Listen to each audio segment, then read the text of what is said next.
Hello दोस्तों, कैसे हो आप सब। Welcome to my channel. दोस्तों, इस चैनल में हम फार्मासिस्ट एग्ज़ाम की तैयारी करते हैं, फार्मासिस्ट कॉम्पिटिटिव एग्ज़ाम की तैयारी करते हैं। प्रीवियस ईयर्स की क्वेश्चंस को देखेंगे, वैकेंसीज का फार्मासिस्ट वैकेंसी के बारे में देखेंगे। सारे इम्पोर्टेंट क्वेश्चंस को हम इस चैनल में डिस्कस करेंगे।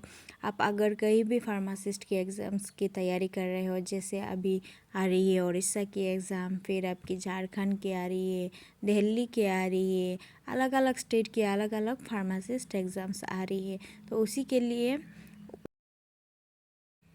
एग्ज़ाम्स की प्रिपरेशन यहाँ पर हम करेंगे।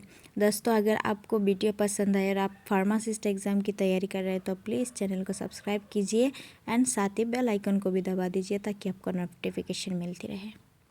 चलिए आज की क्वेश्चन देखते हैं। तो नंबर 1 क्या है?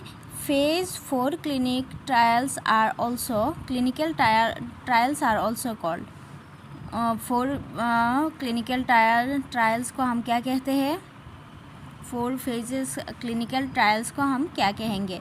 ह्यूमन फार्माकोलॉजी एंड सेफ्टी, या फिर पोस्ट मार्केटिंग सर्विलेंस, या फिर थेरापेटिक कन्फर्मेशन, या फिर पोस्ट मार्केटिंग सर्विलेंस, क्या कहेंगे?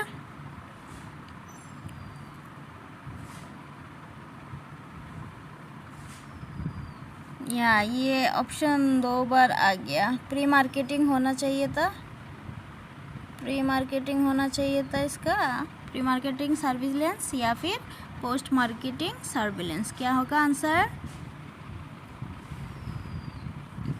Phase 4 clinical trials are also called, क्या कहेंगे?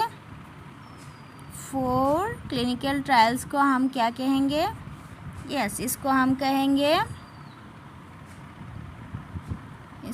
कहेंगे post marketing surveillance. Post marketing surveillance, 4 clinical trials are also called post marketing surveillance. Next question देखेंगे। Therapeutic index is a measure of. Therapeutic index is a measure of किसको measure किया जाता है? Therapeutic index से efficacy को, safety को, adverse effects को, या फिर पोटेंसी को, किसको मेजर किया जाता है?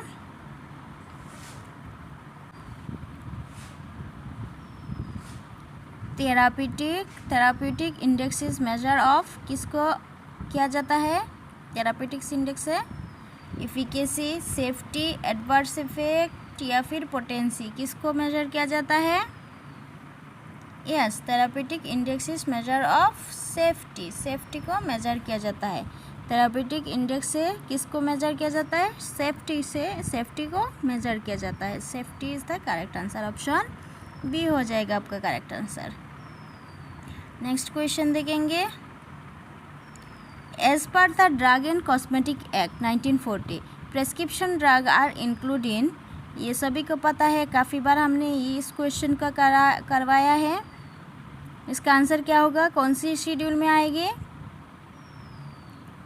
As per the drug and cosmetic act 1940 prescription drug are included in. Prescription drug कौन सी शेड्यूल में आती है? प्रेस्क्रिप्शन ड्रग कौन सी शेड्यूल में आती है?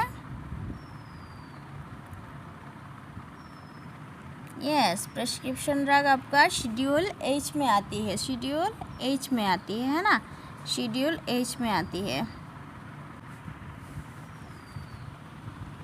तो प्रेस्क्रिप्शन ड्रग कौन सी होगी? शेड्यूल एच हो जाएगी, है ना, शेड्यूल एच हो जाएगी।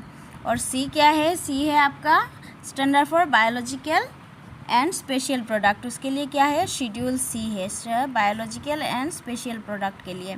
और शेड्यूल पी क्या है? ये स्टैंडर्ड फॉर लाइफ पीरियड, है ना, लाइफ पीरियड होती है। और शेड्यूल एक्स क्या है? ये आपका हैबिट फॉर्मिंग ड्रग, नार्कोटिक या फिर साइकोट्रोपिक ड्रग, ये standard for habit forming, narcotic, psychotropic drug, ये सब कौन सी शेड्यूल में आती है? शेड्यूल एक्स के अंदर आती है। और शेड्यूल एच क्या है? प्रेस्क्रिप्शन ड्रग है। चलिए नेक्स्ट क्वेश्चन देखते हैं। बायोएबिलिटी क्या है? Amount of drug that reach the systemic circulation. Option B क्या होगा? Drug metabolize in liver before the drug reaches the systemic circulation. Option C drug metabolize in liver after the drug reaches the systemic circulation, या फिर option D maximum by rectal route. कौन सा answer होगी? Answer क्या हो जाएगी?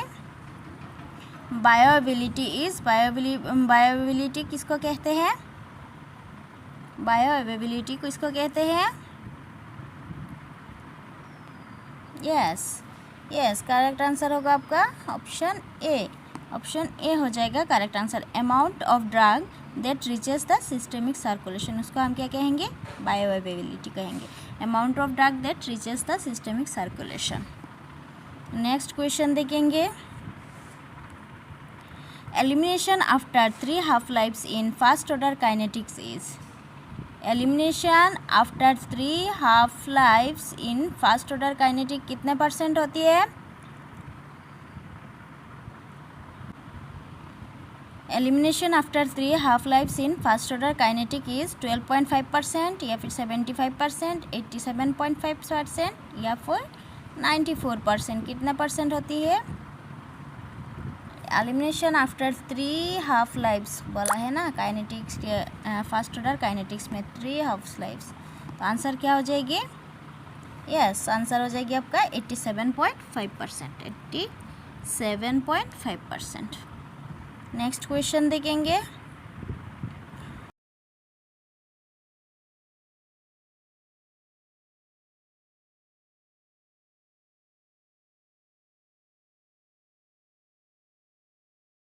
Alkaline diuresis is effective in management of poisoning by which of the following agents? कौन C agent से होती है? ऑप्शन में क्या क्या दिया हुआ है? फेनोबार्बिटोन, लेड, आयरन और ऑर्गेनोफॉस्फोरस। फेनोबार्बिटोन, लेड, आयरन और ऑर्गेनोफॉस्फेट। आंसर क्या होगी? Force alkaline diuresis is effective in management of poisoning by which of the following? किसके लिए फोर्स एल्केलाई यूज़ किया जाता है? क्या होगी करेक्ट आंसर? यस इसका आंसर हो जाएगा आपका फेनोबार्बिटोन। फेनोबार्बिटोन हो जाएगा आपका करेक्ट आंसर। फोर्स एल्केलाई में alkali diuresis is effective in management of poisoning, किसके पॉइजनिंग में दिया जाता है? फेनोबार्बिटोन की पॉइजनिंग में। नेक्स्ट क्वेश्चन देखेंगे। Which is not an effect of atropine? इनमें से कौन सी एट्रोपिन के इफेक्ट नहीं है बोला है। व्हिच इज़ नॉट बोला है, व्हिच इज़ नॉट बोला है। तो आंसर क्या होगा? Rise of body temperature, decrease salivary secretion, bradycardia या फिर इंक्रीज एवी कंडक्शन। क्या होगी करेक्ट आंसर? एट्रोपिन की इफेक्ट कौन सी नहीं है? नॉट बोला है ना। इफेक्ट ऑफ एट्रोपिन कौन सा नहीं है? Rise of body temperature, decrease salivary secretion, bradycardia या फिर इंक्रीज एवी कंडक्शन। देखिए एट्रोपिन आपका बॉडी इफेक्ट होती है, बॉडी टेम्परेचर राइज करती है, फिर सलाइवरी सिक्रेशन भी आपका डिक्रीज़ कर देती है, उसके बाद इंक्रीज़ इन एबी कंडक्शन ये इंक्रीज़ करती है, लेकिन ब्रेडिकार्डिया नहीं करती है। तो आंसर क्या होगा? ऑप्शन सी हो जाएगा आपका करेक्ट आंसर। ऑप्शन सी हो जाएगा आपका करेक्ट आंसर। नेक्स्ट क्वेश्चन देखेंगे। Pharmacodynamic includes. फार्माकोडायनामिक्स किसको हम कहते हैं? ड्रग एलिमिनेशन का, ड्रग एक्सक्रीशन को, या फिर ड्रग एब्जॉर्प्शन को, या फिर मैकेनिज्म ऑफ एक्शन को। किसको हम फार्माडायनामिक कहते हैं? फार्माडायनामिक हम किसको कहेंगे?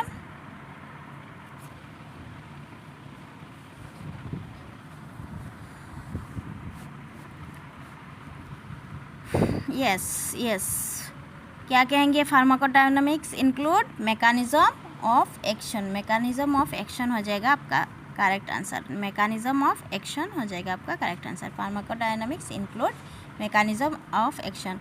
आप हमें कमेंट करके बताइए फार्माकाइनेटिक क्या है, फार्माकोकाइनेटिक्स क्या है, फार्माकोकाइनेटिक्स किसको हम कहते हैं, वह आप हमें कमेंट करके बताइए। चलिए नेक्स्ट क्वेश्चन देखते हैं। Alpha 1 blocker without any effect on blood pressure is. Alpha 1 blocker क्या करती है? Without any effect on blood pressure को कौन सी मेडिसिन्स नहीं करती है, इनमें से कौन सी नहीं करती है? Alpha 1 blocker without any effect on blood pressure, blood pressure को कोई भी इफेक्ट नहीं करती है, कौन सी?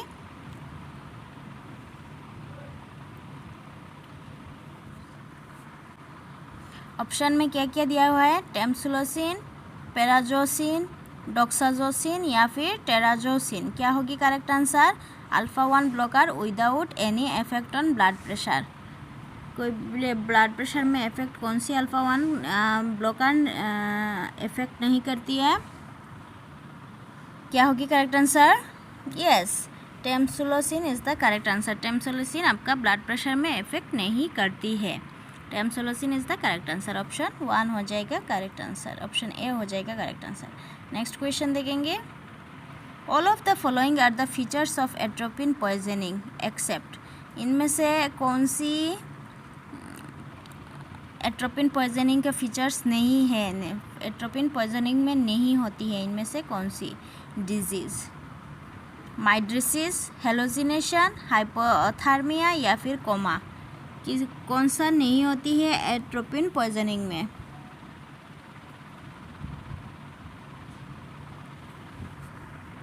आंसर क्या होगी? एट्रोपिन पॉइजनिंग में क्या क्या हो सकती है? माइड्रेसिस हो सकती है, ज़्यादा खाएंगे तो हेलुसिनेशन भी होती है, हाइपोथर्मिया होती है क्या, और कोमा में जा सकता है क्या पेशेंट? यस, कोमा में जा सकता है, लेकिन हाइपोथर्मिया नहीं होती है, हाइपोथर्मिया नहीं होती है। आंसर क्या हो जाएगा? एट्रोपिन पॉइजनिंग में आपका हाइपोथर्मिया नहीं होगी। आंसर होगी option C. Option C is the correct answer. Option C is the correct answer. आज के लिए इतना ही, नेक्स्ट वीडियो में फिर मिलते हैं। वीडियो पसंद आए तो please like, share and subscribe कीजिए। Thank you.